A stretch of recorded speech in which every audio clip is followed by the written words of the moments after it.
Hare Krishna, Hare Krishna, Krishna Krishna, Hare Hare, Hare Rama, Hare Rama, Rama Rama, Hare Hare.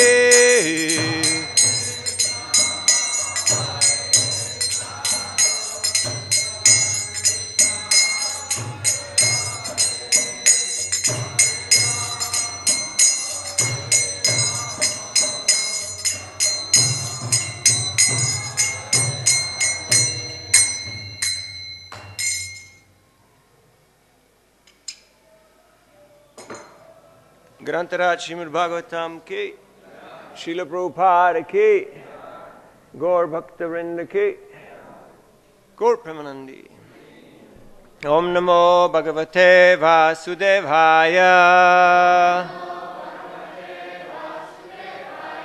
Om Namo Bhagavate Vasudevaya. Om Namo Bhagavate Vasudevaya.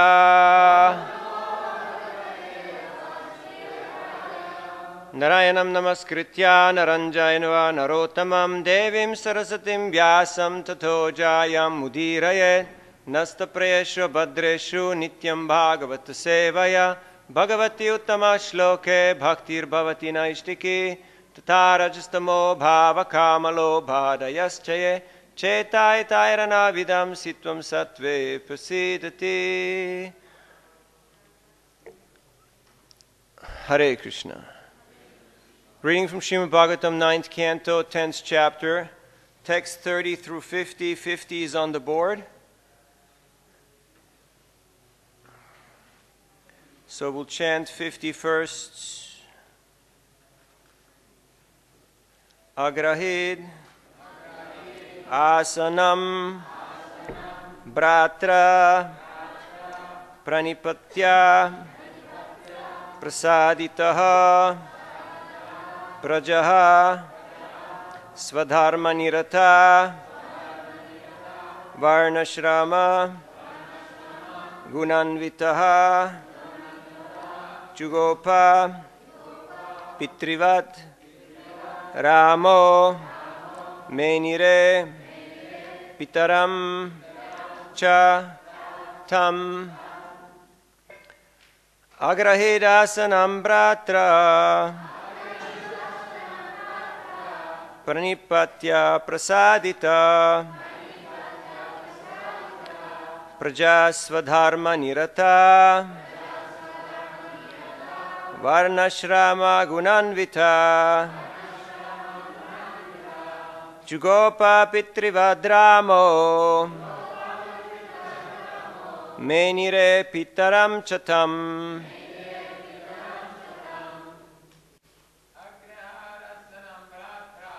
Agrahedasanam Bratra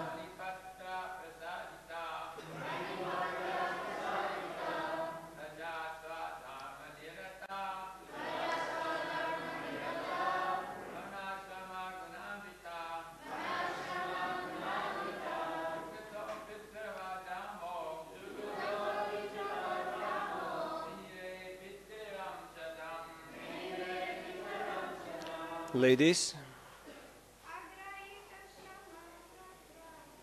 Agrahidasanam Bratra Pranipatya Prasadita Prajasvadharma Nirata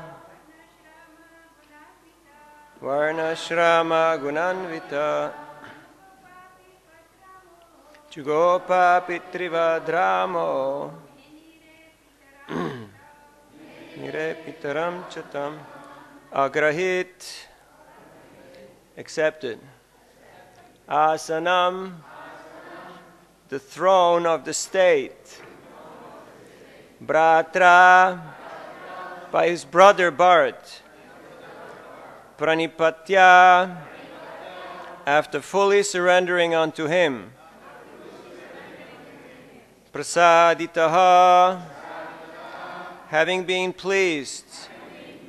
prajaha, and the citizens, Swadharma Nirata, fully engaged in their respective occupational duties,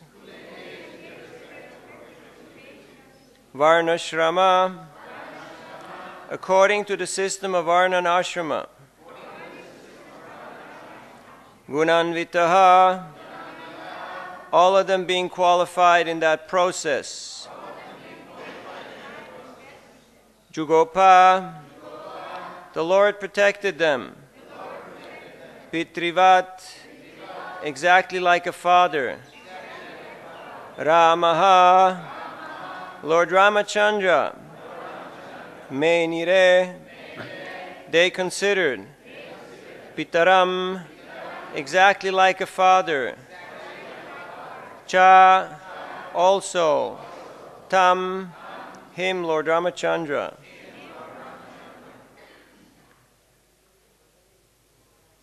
Om Jnana Timirandasya Gyananjana Shalakaya Chakshuronmilitam Jena Tasmai Sri Gurave Namaha Sri Chaitanya Manobhistam Stapitam Yena Bhutale Swayam Rupa Mayam Dadati Swapadantikam Sri Krishna Chaitanya Prabhu Nityananda Sri Advaita Gadadhar Sri Vasari Gaura Bhakta Vrinda Hare Krishna, Krishna Krishna, Hare Hare, Hare Rama, Rama Rama, Hare Hare.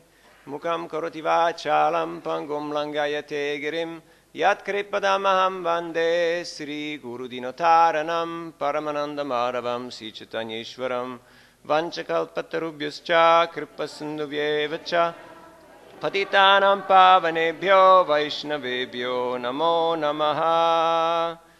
Hare Krishna. So the blessings of all the Vaishnavas. Sorry we chanted a little less Sanskrit because we have 20 verses to speak on today. 21, yes, thank you. And we'll shortly comment on the verses preceding this one, and then hear Prabhupada's purport to this one. So we're starting with text 30. Thereafter, Lord Ramacandra found Sita Devi sitting in a small cottage beneath a tree named Shingshapa in a forest of Ashoka trees. She was lean and thin, being aggrieved because of separation from him. Seeing his wife in that condition, Lord Ramacandra was very compassionate. When Ramacandra came before her, she was exceedingly happy to see her beloved, and her lotus-like mouth showed her joy. After giving Vibhishan the power to rule the Rakshasa population of Lanka for the duration of 1 kalpa, Lord Ramacandra, the Supreme Personality of Godhead, Bhagavan, placed Sita Devi on an airplane decorated with flowers and then got on the plane himself. The period for his living in the forest having ended, the Lord returned to Ayodhya, accompanied by Hanuman, Sugriva, and his brother Lakshman.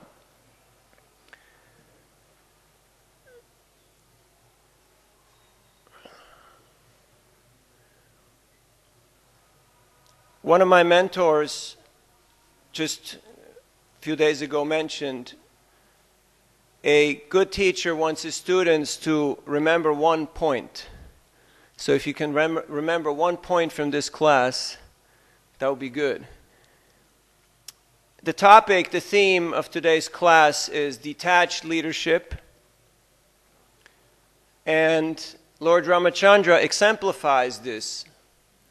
But we're going to start and finish with a book distribution story, since the marathon is still going on, and in honor of the troops who are out there as we speak.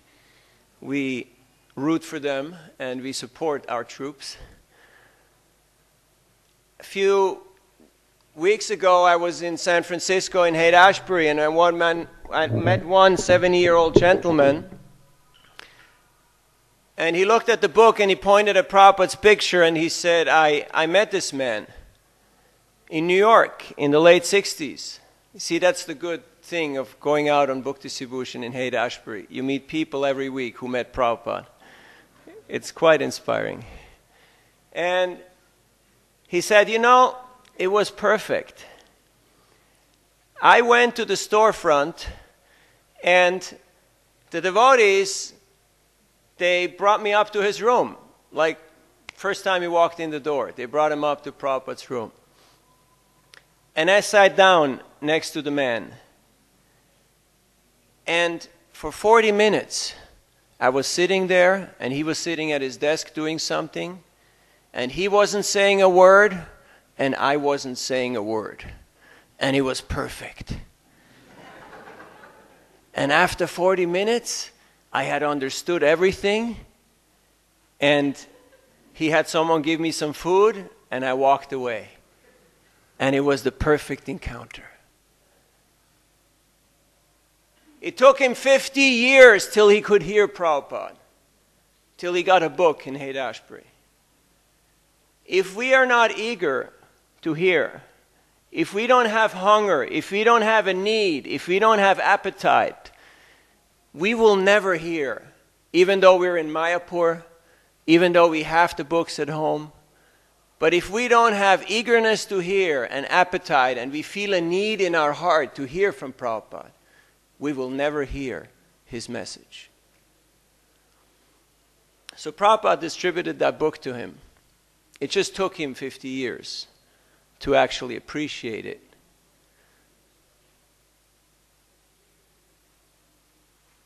When Vibhishan descended from the sky, because he's a Rakshasa, they can fly in the sky, there was different responses amongst Lord Ram's camp.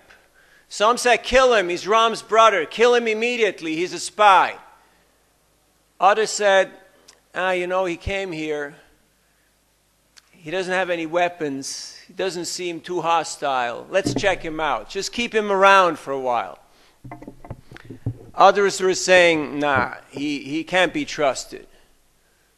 And Lord Ram's response was, you're seeing it all from his perspective and from your perspective. Why don't you see it from my perspective? And then he gave that beautiful verse, which this morning Shyamananda Prabhu told me, and I felt ecstasy in my heart. That's why we go to the temple, because when we meet the devotees of the Lord, you feel ecstasy in your heart. It already happened 4 times this morning. That beautiful verse from the Ramayana, which is the Paribhasa Sutra, I'm sure some of you memorized it, where Lord Ram says, if somebody once surrenders to me and says, I'm yours, I will take care of that person forever. Somebody knows the Sanskrit of that shloka? Prapannam is there, yes, Prapannam is there. Yes, beautiful verse. It was quoted a few days ago in Bhagavatam class. When Vibhishan descended from the sky, Lord Ram addressed him as Lanka Ishwar. He said, you are the Ishvara of Lanka. And somebody questioned him, but you just said now, if somebody once surrenders to you forever, you'll take care of him and protect him. What if Ravan comes now and says, okay, I'll surrender to you? You already gave Lanka to Vibhishan. What would you give Ravan? He said, I'll give him Ayodhya. And what about Bharat? I'll give him the eternal Ayodhya in the spiritual sky. And what about you? I don't need anything. I'm fine. A leader is not insecure. A person who is worried about where his rice and sabji comes from cannot be a leader. A leader cannot be insecure. He has to be ready to give himself and to serve and sacrifice in a detached way. Srila Prabhupada gave us this example of detached leadership. When he started this ISKCON movement in India, initially he had the plan of having Mumbai as its headquarters and everything was centralized. But very shortly after that, he changed the plan and he said, no, every center has to be individually registered and they have to run their own affairs. It'll be a little more work, a little more trouble, but we have to be decentralized. Otherwise, the whole thing can be killed and finished. So you have to decentralize everything. So I'm just picking up on this point here that Vibhishan ruled Lanka for the duration of 1 kalpa. That's for a very long time. So Ram did never intend on ruling Lanka. He knew that's Vibhishan's job.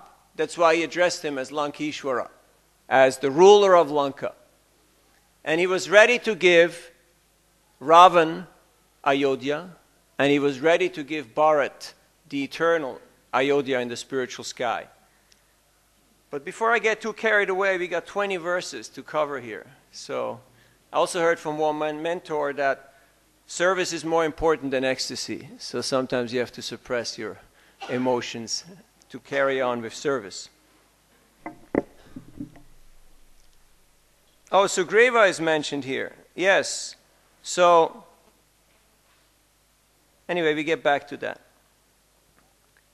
When Lord Ramachandra returned to his capital Ayodhya, he was greeted on the royal throne by the princely order, who showered his body with beautiful fragrant flowers, while great personalities like Lord Brahma and other demigods glorified the activities of the Lord in great jubilation. Text 34. Upon reaching Ayodhya, Lord Ramachandra heard that in his absence his brother Bharat was eating barley cooked in the urine of a cow, covering his body with the bark of a tree, wearing matted locks of hair, and lying on a mattress of kusha. The most merciful Lord very much lamented this.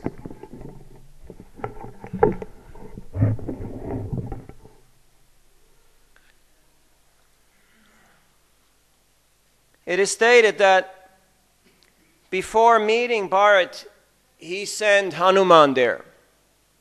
He sent to check him out, to see what his brother was up to. And he said, if he's just a slight bit, just a trace, if you just see a trace of attachment in him, please let me know.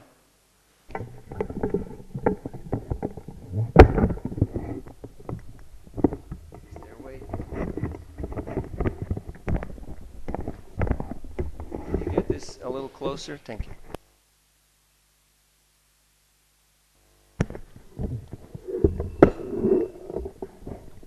Thank you.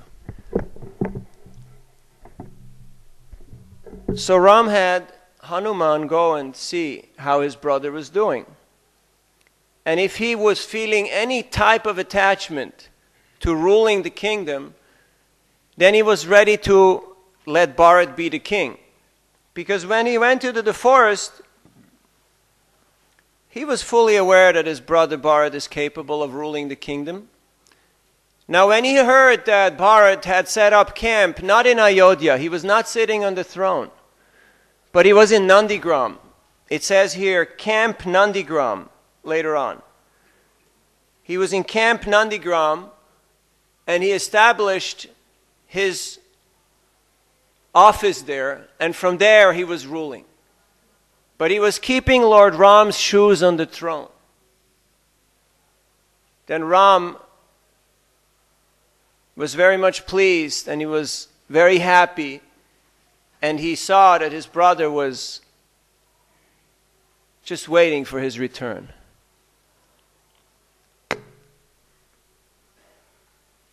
So he was practicing severe austerities all these 14 years in the absence of his brother, just being the custodian and taking care of things.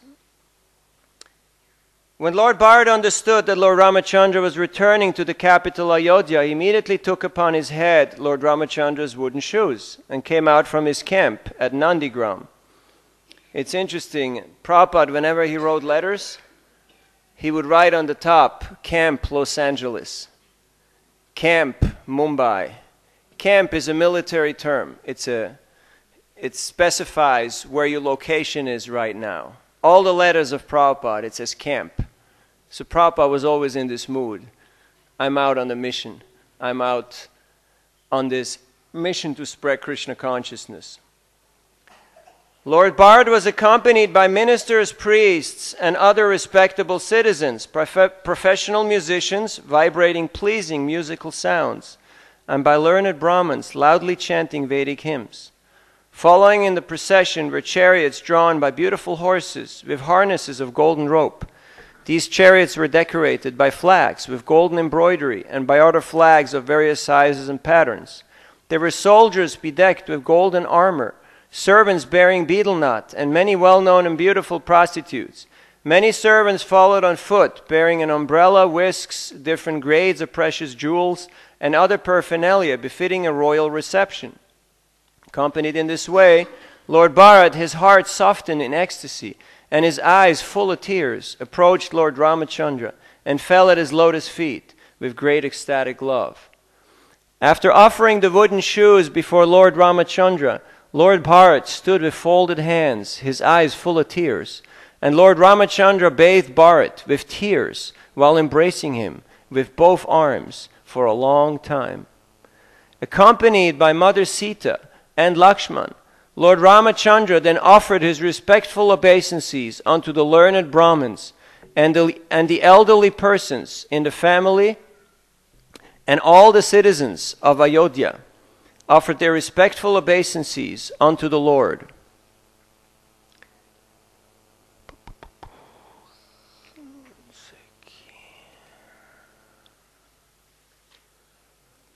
The citizens of Ayodhya, upon seeing their king return after a long absence, offered him flower garlands, waved their upper cloths, and danced in great jubilation. O king, Lord Bharat carried Lord Ramachandra's wooden shoes. Sugriva and Vibhishan carried a whisk and an excellent fan. Hanuman carried a white umbrella. Shatrughna carried a bow and 2 quivers. And Sita Devi carried a water pot filled with water from holy places. Angada carried a sword, and Jambavan, king of the Rikshas, carried a golden shield. O King Parikshit, as the Lord sat on his airplane of flowers, with women offering him prayers and reciters chanting about his characteristics, he appeared like the moon with the stars and planets. Thereafter, having been welcomed by his brother Bharat, Lord Ramacandra entered the city of Ayodhya in the midst of a festival. When he entered the palace, he offered obeisances to all the mothers, including Kaikeyi. Now that's pretty interesting. He was just in Vanavas for 14 years. Because of whom? Kaikeyi. When he comes back, he offers his respects to Kaikeyi. He doesn't walk in and say, "Hey, you remember me? I'm back now. It's payback time." No. He walked in and he offered his obeisances to Kaikeyi as one of his mothers. When seniors commit mistakes, then juniors who are cultured, they tolerate and they offer their respects. In this way, the culture is preserved. So Lord Ramacandra is showing here by his own example what is the proper course of conduct. So he offered his obeisances to all the mothers, including Kaikeyi and the other wives of Maharaj Dasarath, and especially his own mother Kaushalya. He also offered obeisances to the spiritual preceptors, such as Vasishta. Friends of his own age and younger friends worshipped him, and he returned their respectful obeisances, as did Lakshman and Mother Sita. In this way, they all entered the palace. 47. Upon seeing their sons, the mothers of Ram, Lakshman, Bharat, and Shatrughna immediately arose, like unconscious bodies returning to consciousness. The mothers placed their sons on their laps and bathed them with tears, thus relieving themselves of the grief of long separation. The family priest or spiritual master Vasishta had Lord Ramacandra cleanly shaved, freeing him from his matted locks of hair. Then, with the cooperation of the elderly members of the family, he performed the bathing ceremony, Abhisheka, for Lord Ramacandra with the water of the 4 seas and with other substances, just as it was performed for King Indra. 49. Lord Ramacandra, fully bathed and his head clean shaven, dressed himself very nicely, and was decorated with a garland and ornaments. Thus he shone brightly, surrounded by his brothers and wife, who were similarly dressed and ornamented. So he didn't ascend into this assembly by himself, but he came with his brothers, with his wife, together as a team. It's also a very exemplary point that a leader wins with his team. He does not do so alone. And today's text, text 50, being pleased by the full surrender and submission of Lord Bharat, Lord Ramacandra then accepted the throne of the state. He cared for the citizens exactly like a father, and the citizens, being fully engaged in their occupational duties of Varna and Ashrama, accepted him as their father. Purport. This is Srila Prabhupada's purport. People are very fond of the pattern of Ram Raja, and even today politicians sometimes form a party called Ram Raja. But unfortunately they have no obedience to Lord Ram. It is sometimes said that people want the kingdom of God without God. Such an aspiration, however, is never to be fulfilled. Good government can exist when the relationship between the citizens and the government is like that exemplified by Lord Ramacandra and his citizens. Lord Ramacandra ruled his kingdom exactly as a father takes care of his children, and the citizens, being obliged to the good government of Lord Ramacandra, accept the Lord as their father. Thus, the relationship between the citizens and the government should be exactly like that of father and son. How is the sound back there? Is it too loud or is it audible? It's okay. When the sons in a family are well trained, they are obedient to the father and mother. And when the father is well qualified, he takes good care of the children. As indicated here by the words, Svadharma Nirata, Varna Shrama Gunanvita.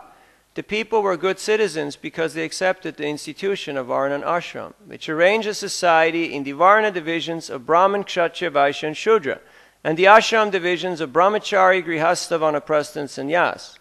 This is actual human civilization. People must be trained according to the different Varnashram occupational duties, as confirmed in Bhagavad Gita 4.13. Chaturvarnyam maya sristam gunakarma vibhagasha.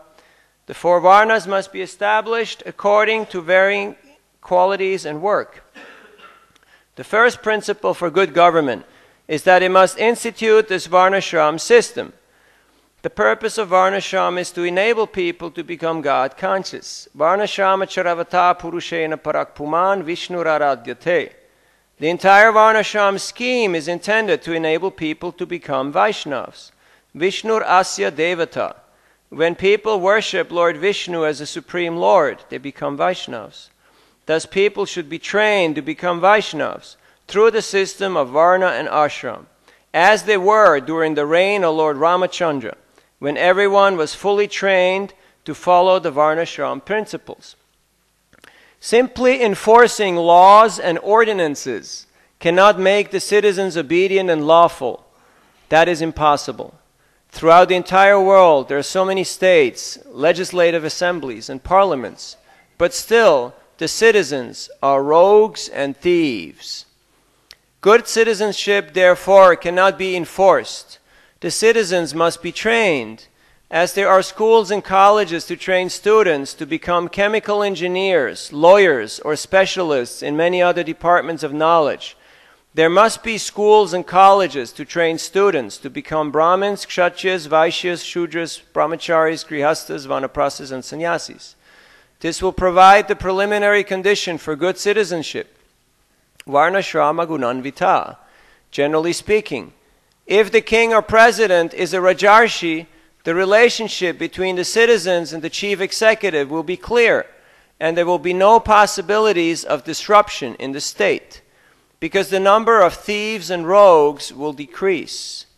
In Kali Yuga, however, because the Varnashram system is neglected, people are generally thieves and rogues. In the system of democracy, such thieves and rogues naturally collect money from other thieves and rogues. And thus there is chaos in every government, and no one is happy.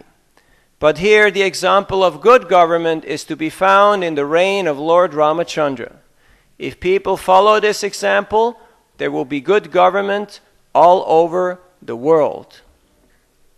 Srila Prabhupada ki.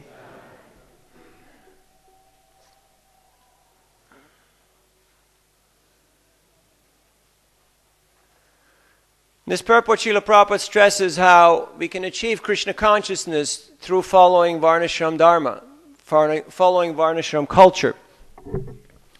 And he gives examples here of what it means practically.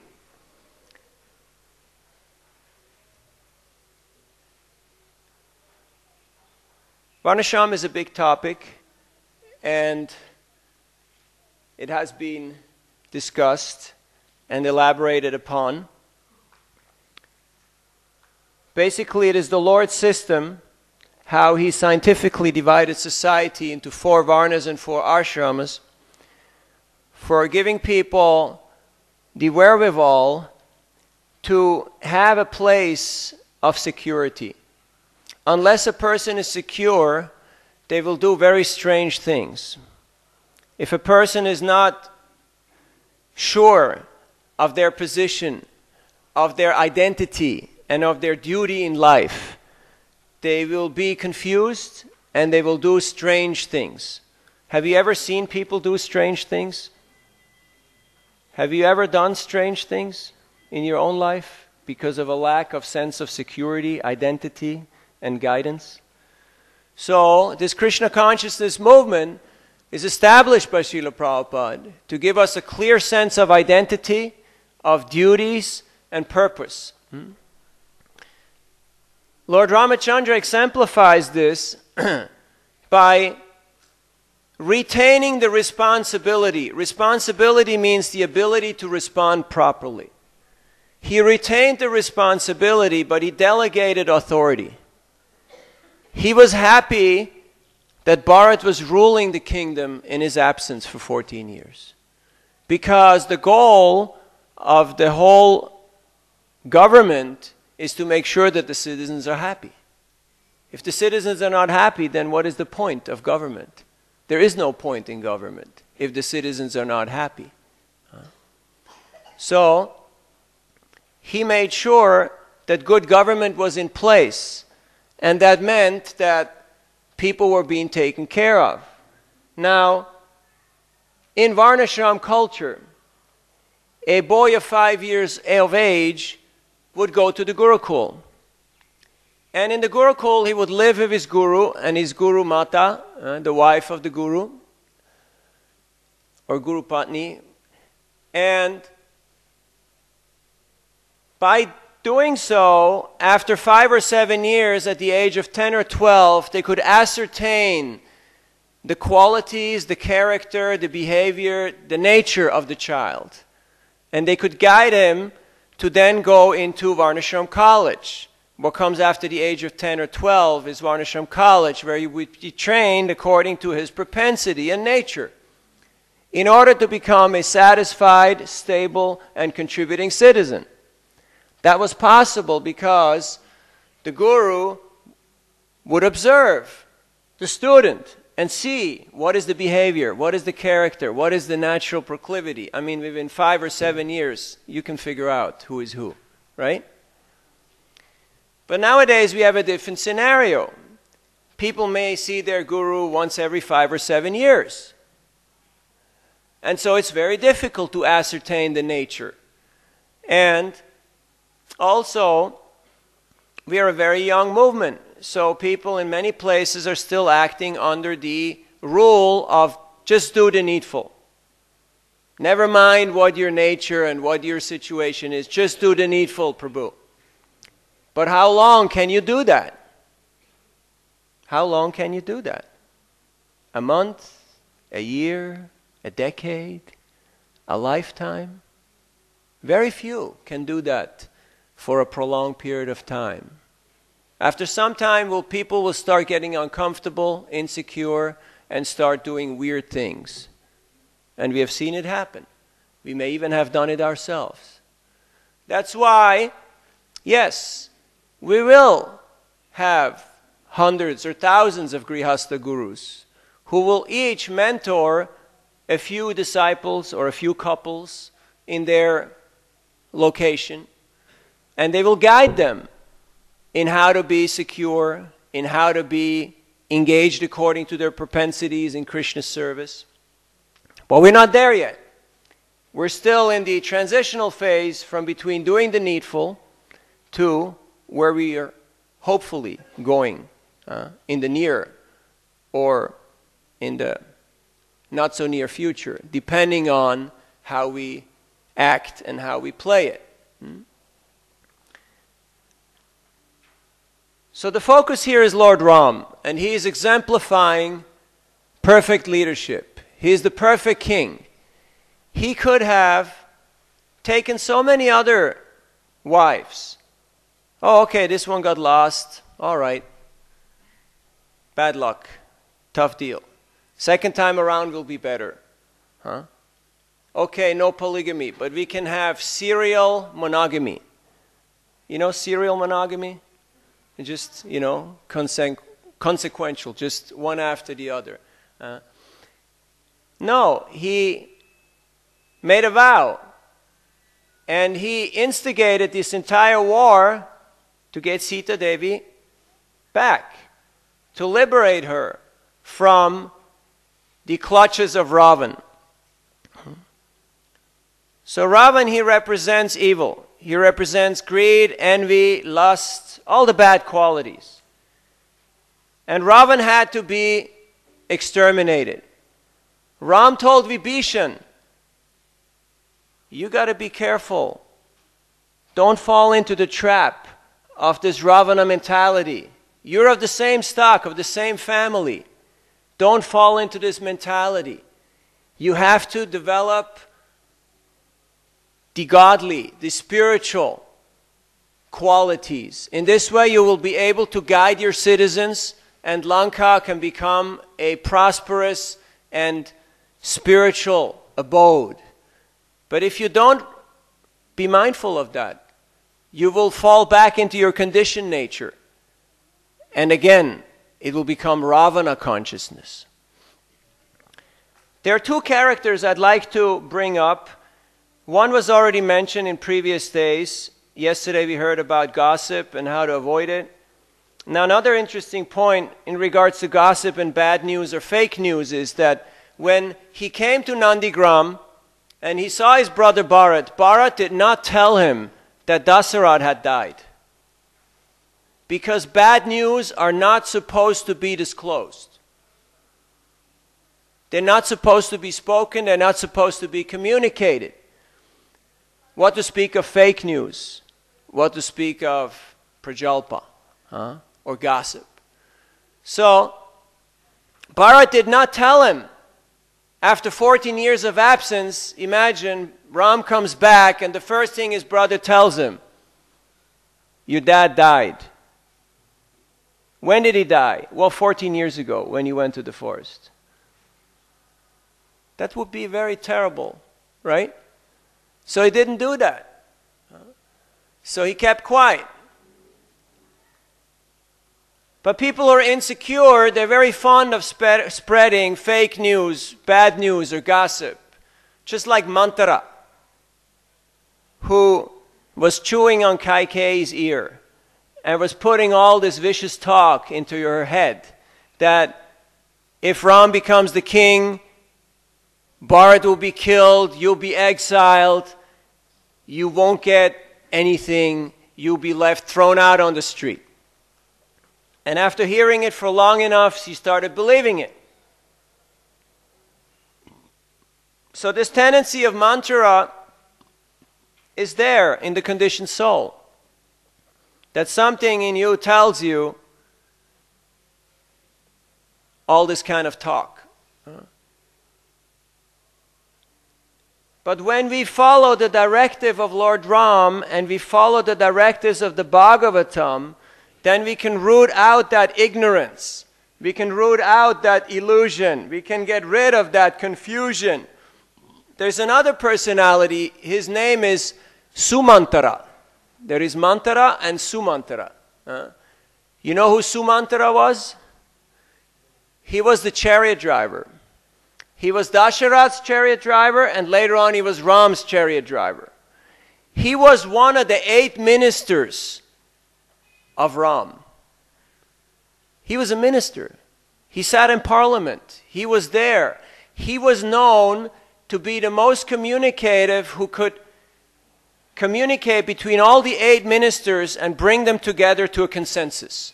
That was his capacity.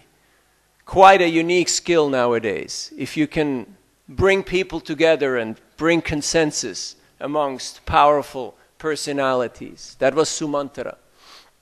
There was also, besides the 8 ministers who were from different Varnas, there was also the 2 intellectuals, Vashishta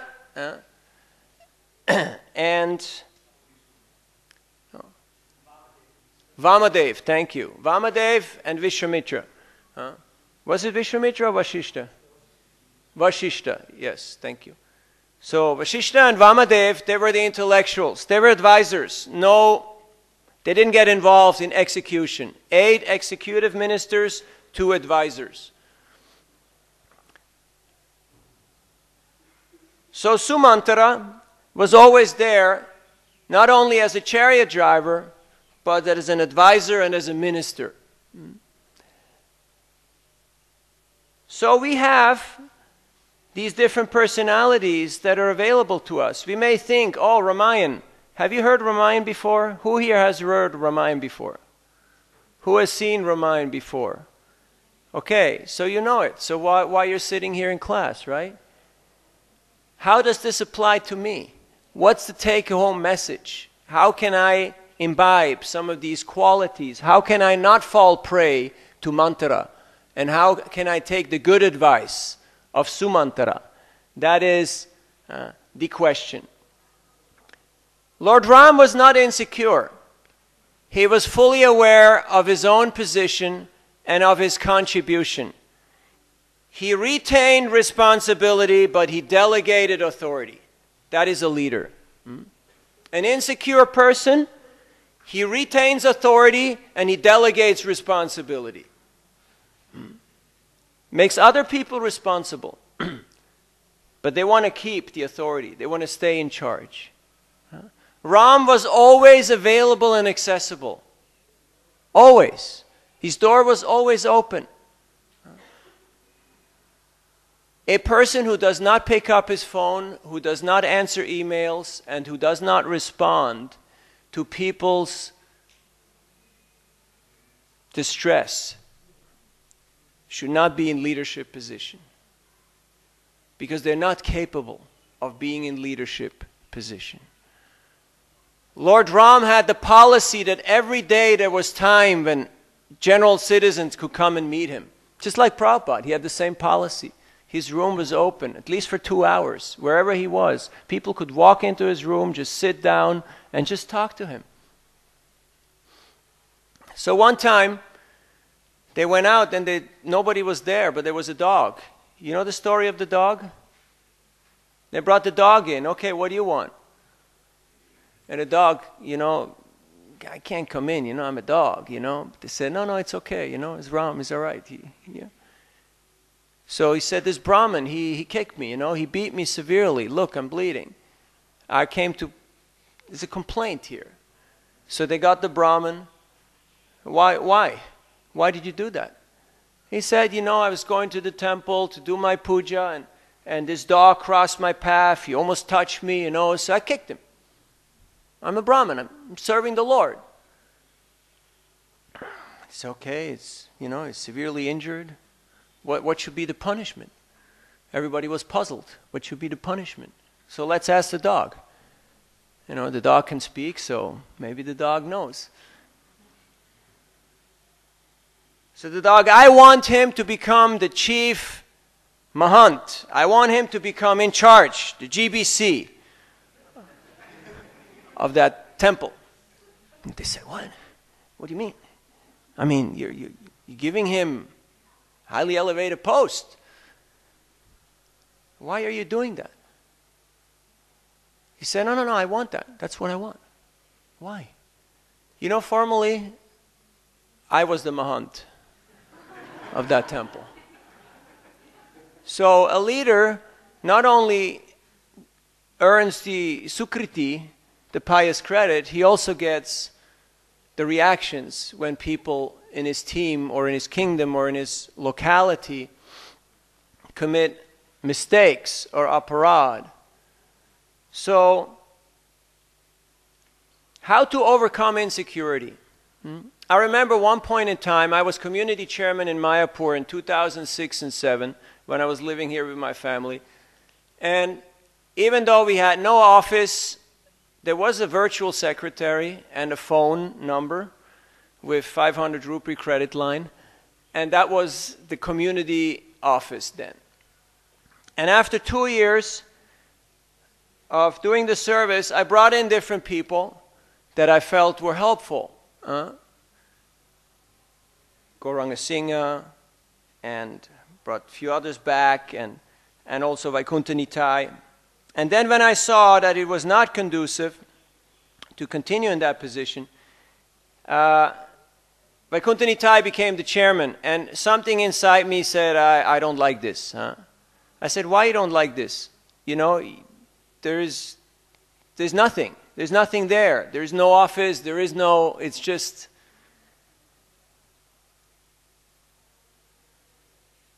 But then I saw that he's much more capable, much more qualified, and he's from the right gotra, and he can do the service properly. So I supported him, and he took it to a whole other level. He really made it flourish. So whenever that insecurity comes up in our mind, that, what about me? I should be doing this. I should be doing this forever. Like, have you ever heard the saying, this position is for life? Have you ever heard this? But how can you do something for life? How to understand this properly?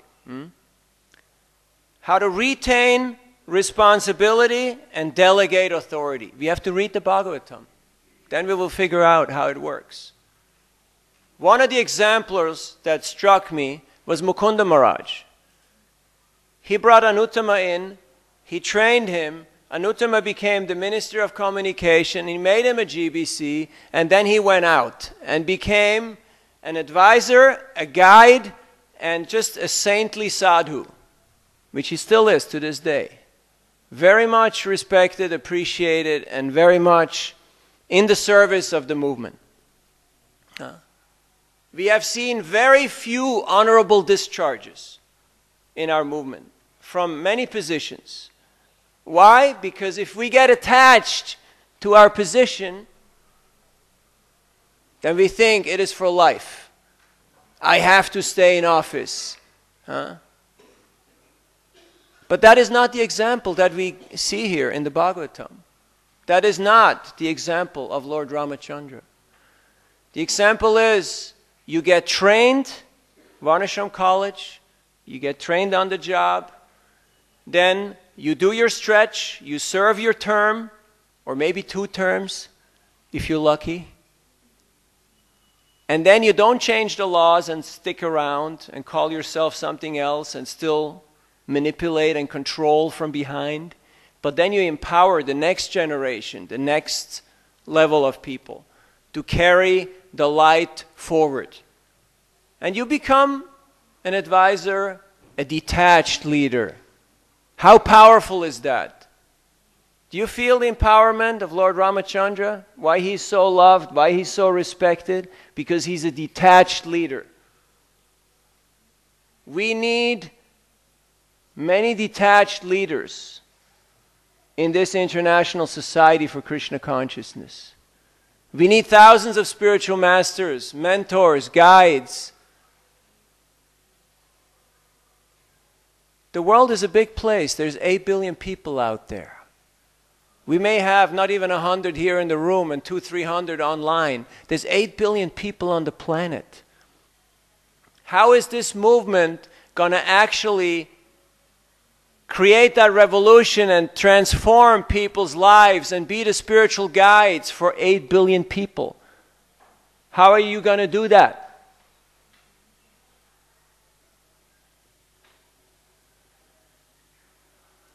It's a big task. It's a big mission. We have to be reminded of our mission at least every 21 days. That's what people say in the real world.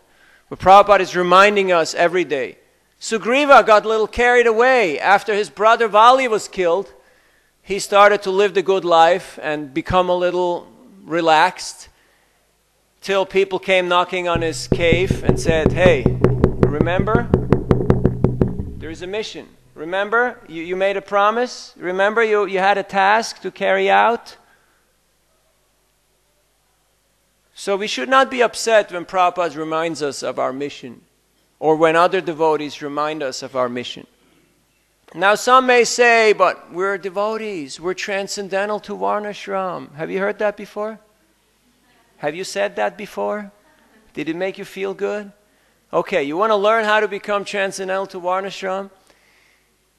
You engage in pure devotional service to Sri Sri Radha Madhava wholeheartedly, without any reservations, and you spread the Sankirtan movement of Panchatattva far and wide. And you do that continuously. You be transcendental to Varnashram.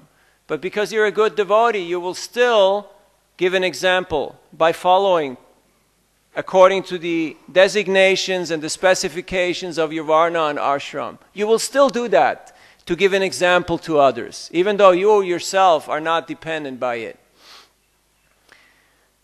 And I told you I will close with a book distribution story. I was in Udupi in front of Krishna Mat, one of my favorite places, the seat of Madhavacharya, distributing Prabhupada's books. And it was a pandit dressed in dhoti and chadar, no kurta, big Brahmin thread, big tilak, big sikha, big kanti malas, and he carried a big stack of books, and he had about a dozen disciples with him, and they were moving like only sannyasis usually move, you know, with their, like an army, like a formation. They were moving fast. But being who I am, I stood in front of him and I gave him a small book of Prabhupada. And he kind of looked at me, kind of like, what's the point here, kid? You know, like, is this a joke? What do you want? And he asked me something that I will not forget. He looked at me and he said, what is your qualification? And you know, if somebody asks you that, it's kind of serious. So I was like, what do you mean? Like, what's my gotra? Or what's my, you know, what's my line? Or how much do I know? Or do you know Sanskrit? Or, you know. So what do you do when you don't know what to say or what to do? You just have to say a little prayer to Krishna in your heart. And that's why Sankirtan is so nice, because you never know what people will ask you or tell you. So somehow, this, you know, and if it's the heat of the moment, you can't speak long explanations. There's only a few words, the punchline. So I just said, Gopi Bharta Parakamalayor Dasa Dasa Nudasa. You know, there's this verse, Naham Vipro Narapatir, and so on, where Chaitanya Mahaprabhu is quoting that I'm not a sannyasi, I'm not a Brahmin, Kshatriya, Vaishya, Shudra, I'm none of these things. I'm simply the servant of the servant of the servant of the gopis who is serving Krishna. Now I just said the punchline, and because he's a pandit, he knows Sanskrit, he started smiling. And he took out money from his pocket and gave it to me. And he said, good boy, carry on, it's good. And he walked off with Prabhupada's books and all his disciples. So if you want to be transcendental, remember, what is your qualification? What is my qualification? I have no qualification. That is my qualification. Srila Prabhupada said, I have made your qualification. Prabhupada, by his austerity, by his writing, by his praying, by his preaching, he has created our qualification. Let us be mindful of that. Let us be reminded of that by reading Prabhupada's books, by attending Bhagavatam class, by becoming educated in the movement of Krishna consciousness. And then let us do our own humble seva of carrying forward the light. We're only here for a few afternoons. We'll just carry the light for a few steps, and then somebody else will carry it, like in a relay race. So the Ramayana and the Bhagavatam, they're full of many valuable lessons for life. If we do not feel the sense of urgency, the sense of need, the hunger to hear them, it may take decades. It may take lifetimes. So we're very grateful to be here in Sri Mayapur, to have this ashram where we can discuss these spiritual topics threadbare and see how they apply for us in our own lives and how we can make a small contribution to bring the light forward in our own small way. And that will be pleasing to Srila Prabhupada, because that's what he prayed for, that's what he wished for, and that's what we should pray for and live for. Hare Krishna. We have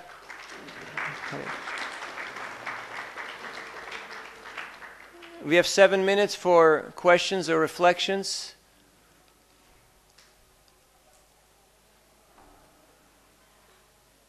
Yes, Prabhu.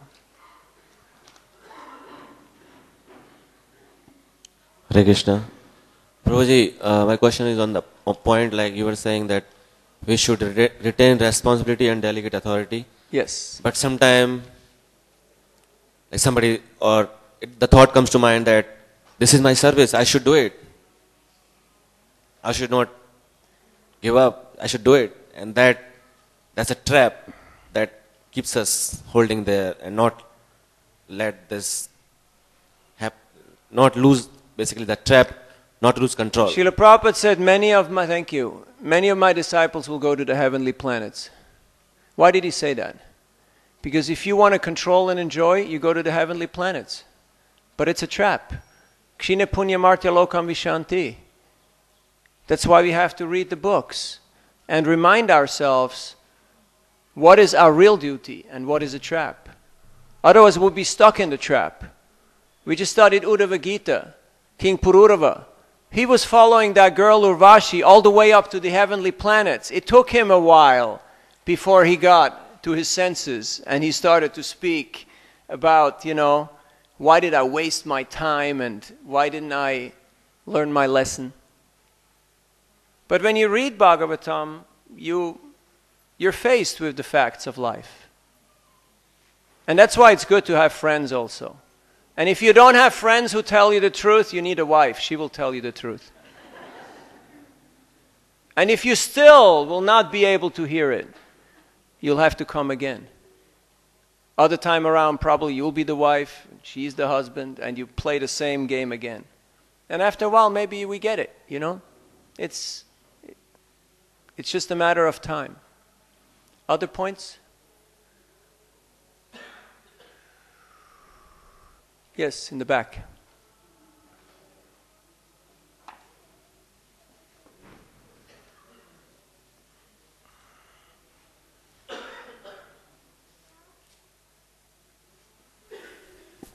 Hare Krishna, Prabhu. Thank you very much for the class. You made many wonderful points. One thing that's stuck in my head is the example you gave when Vibhishana came to meet Lord Ramacandra and everyone was thinking differently. And Lord Ramacandra said, you should think what I would want to do. And if we think what Prabhupada would want us to do and what he would like certain things to be done for the situation, it would have such a great effect on a lot of things in our movement. Thank you. Other questions or comments? Ikshwaku Prabhu, you look very thoughtful. Microphone, otherwise people can't hear you. Thank you. Srila Prabhupada many times wanted to relinquish his authority and, delegate the responsibilities of this movement. And many times he also complained that, people were not matured enough and there were problems, etc. So what if that situation also repeats and you or whoever it's trying to delegate and you see that the response is not there from those who are meant to take up the responsibility, how to deal with that. I know Prabhupada had only 10 years or 11 years or whatever. So how do you deal with that? Srila Prabhupada had, as you mentioned, very short amount of time. And still, even in that time, in 1975, he made it very clear what he wanted, how he wanted to empower people, how he wanted, succession and things to be delegated. But when he saw people were not mature, he was forced to carry on management till practically the last year. So what can we do? We can pray to Krishna and see people as future leaders and train them in such a way. Just like when Prabhupada met Howard Wheeler on the street, he didn't see him just as some, English professor. He saw him as the future editor of his books, which he became. And because Prabhupada had that vision, Hayagriva Prabhu became the editor of his books. Prabhupada wanted to create Bhaktivedantas. He was not looking for just some people who would glorify and worship him and give him some food and some money. Prabhupada saw the future leaders of the movement in each and every one who walked through the door. He treated them like that. That first crazy guy, remember the one who was missing his soap? Prabhupada wrote to his godbrothers, here's a very good boy. I want to send him to India to be trained as a Brahmin, and he will become my future. Prabhupada fanned the spark. He saw the potential in everybody. And believe it or not, because he saw the potential in everybody and he fanned that spark, many of them became leaders. We may not have the eyes to see who is going to make it, who is going to excel. So why not treat everybody like they will be the future leaders? But if we say, no, I'm going to keep the cards close to my chest, I'm not going to divulge any secrets to anybody because anybody could take my job, they could take my seat, they could push me out, then things will stay very small, very insecure, and very unproductive, and very uninspiring. But that wasn't Prabhupada's mood. That wasn't Chaitanya Mahaprabhu's mood, who said, Bharata bhumi te hoila manusya jamajar, jammakara parahupakar. You all go out. You become the teachers. You spread this message. So clearly the directive of our parampara is very clear. And if we, as current juniors, mid-level, or seniors, have not been able to make arrangements in our own service or in our area for people to feel secure and to move on in grace, then we should start thinking about it today. Because otherwise Mantara will keep on chewing our ears off and screaming in our hearts, and she will torment us, and she will make our life very difficult. So to hear from Sumantara, from Ram's chariot driver, how to do service and how to carry forward this message, this light of Krishna consciousness, it is a matter of attitude. That maybe there will be people who will be bigger and better and greater than I am. And if that's okay with us, then things can grow. And if not, then we will be the bottleneck. We will be the constipation. We will be the block. And we will be washed away by the waves of time. So the choice is ours. The history books are not yet written. They're usually written 50 or 100 years after. This is too fresh. This is too new.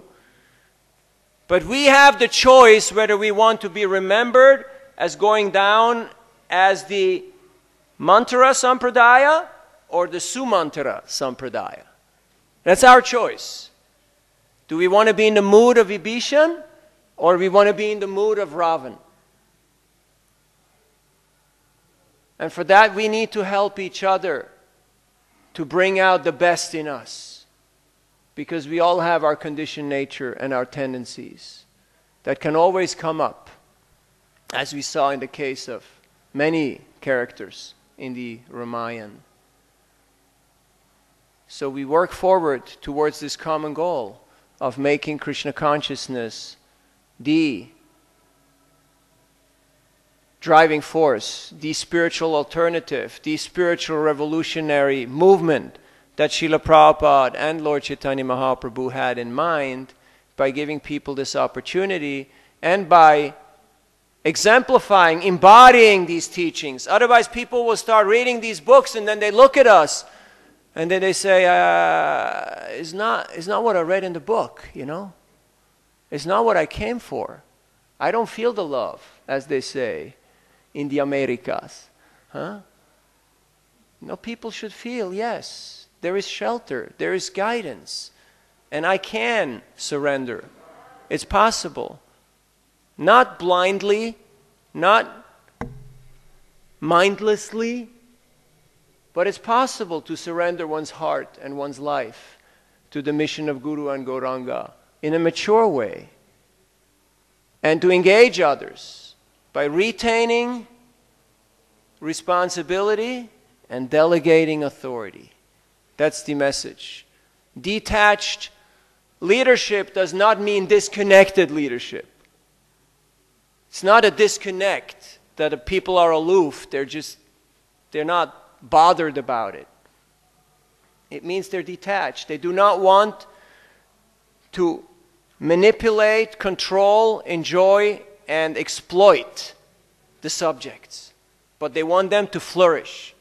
And in this way, it's a symbiotic relationship like father and son, like it is mentioned here, like the parents and the children. The parents want the children to succeed. That's what every parent wants. Want their children to succeed. So in a similar way, if the leaders, and that's us, have the mood that we want anybody who comes here to succeed, people will feel that. And they will succeed. Param Vijayate Sri Krishna Sankirtanam. Thank you for your kind attention. Srila Prabhupada ki, Grantaraj Srimad Bhagavatam ki, Gaur Premanandi.